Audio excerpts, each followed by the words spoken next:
What's going on, everybody? Is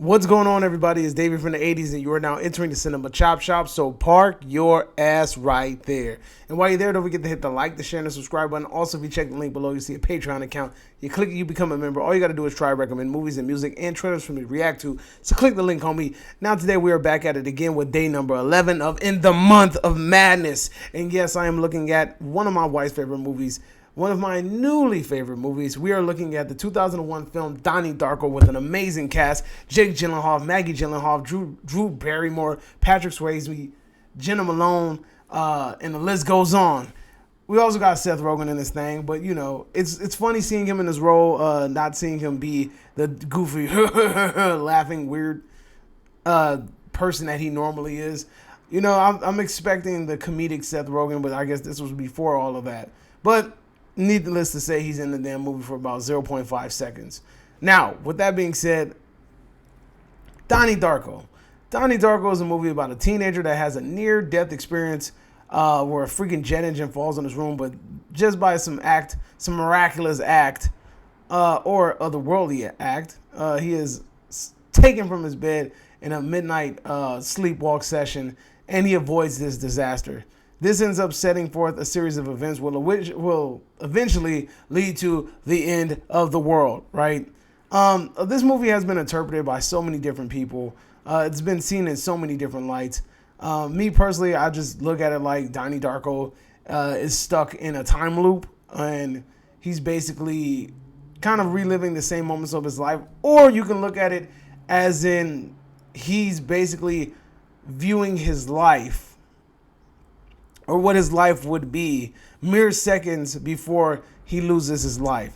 And it kind of makes you feel like that's kind of the idea that's going on, because you also have the dude that plays Frank, and he wakes up from a dream, or he wakes up from sleep, and he's rubbing his eye, the eye that got shot, so it makes it feel like he's having the same dream. You have freaking the teacher wake up feeling like she's just upset, like she had the same dream, right? Or she had a dream somewhat similar to it. And then the movie basically ends with everybody feeling like they woke up from some simultaneous dream and all of them are just heavily disturbed, right? What I liked about this movie is the movie's soundtrack is one of the fucking best parts in the movie, right? I love the soundtrack of this movie. Under the Milky Way Tonight, The Killing Moon, Liquid Spear Waltz. The whole movie, the soundtrack of the movie is freaking amazing. You know, the freaking high school scene where they get off the bus and they're walking in the hallway and it's like speeding through. That feels like it's something from The Breakfast Club. You know, it has that classic cinema feel, and you know I enjoyed it. This movie is one of those movies that feels like, you know, coming of age teenager film, right? But with kind of like a dark twist. This movie is one of those mindfuck movies. It's always on that list of 10 movies that'll totally blow your mind. It's always featured on those damn lists. And the reason why it's featured on those lists is because it's open to interpretation. You can watch this movie and you get like 10 million like different interpretations from it, you know? I mean, me myself, I've had conversations with people about this movie, and everybody always seems to have their own conclusion about the movie, and they think differently about what it's about. And that's honestly what a real good movie does. A good movie is supposed to have, or is supposed to create dialogue for people to talk about, right? That's a really cool thing. It's crazy to think that a movie that came out in freaking 2001 is still being interpreted today by different people, and more people seeing it or watching it for the multiple time, and they're having new conversations about it. They're having new theories about it. They're having new conclusions about it. You know, that's what a real good movie does. And although it's not a traditional freaking horror movie, you have characters like Frank the Bunny, who is a maniacal, evil. Some would say the devil on Donnie Darko's shoulder. Like the character's look is fucking iconic. Like you can't avoid it. Frank the Bunny's look is freaking iconic. And if I could get a black light poster with Frank, I would be all for it. That's probably like one of my, I would pop if I see that. One Man Riot, make it happen. Anyway, so the cast in this movie, freaking phenomenal, dude. You have Drew Barrymore being the kind of like the edgy new age teacher that comes off kind of douchey and shit. You have freaking Jake Gyllenhaal, the freaking mental case kid that's just basically running through life and just destroying everything in his path and falling apart and trying to make sense of his life.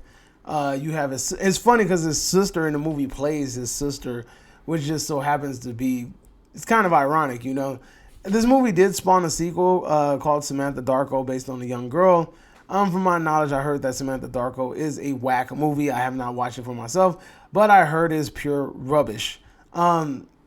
In regards to like just time movies in general, I mean, I've never been really a huge fan about like time loop movies. I think the only movie I could think about that has like time loops or anything significant thing to do with time is The Butterfly Effect. Obviously, you could say Back to the Future, but I'm just talking about in general like horror movies and shit. Those are the two that come to mind, but Donnie Darko is an amazing film that's done well. Just the set pieces, the scenes, the scene where they're sitting in a fucking movie theater and his girl's sleeping next to him and him and Frank are having this conversation. Why are you wearing that costume? Why are you wearing that skin? You know, all that shit. It's a really good movie, dude. It's full of fucking dialogue. And Donnie Darko is that asshole teenager that we all kind of wanted to be. He's just fucking ballsy and just says whatever comes to his mind. I know we've also ended up in situations where we just wanted to do or say the things that Donnie Darko did, you know, but we just didn't have like the guts to do it, you know.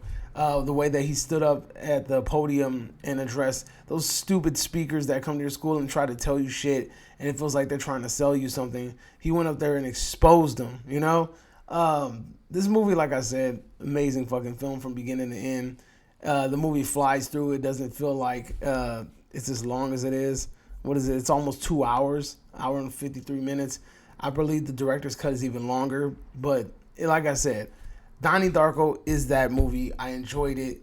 It is my day number 11 choice for in the month of madness. I know it's not a traditional horror movie, but it has horror elements of it, and I just wanted to highlight this movie for day 11. So let me know if you guys agree or disagree, whatever the case may be. Drop it in the comment section down below, and I will see you guys next time. Adios, homie, for the next day of madness.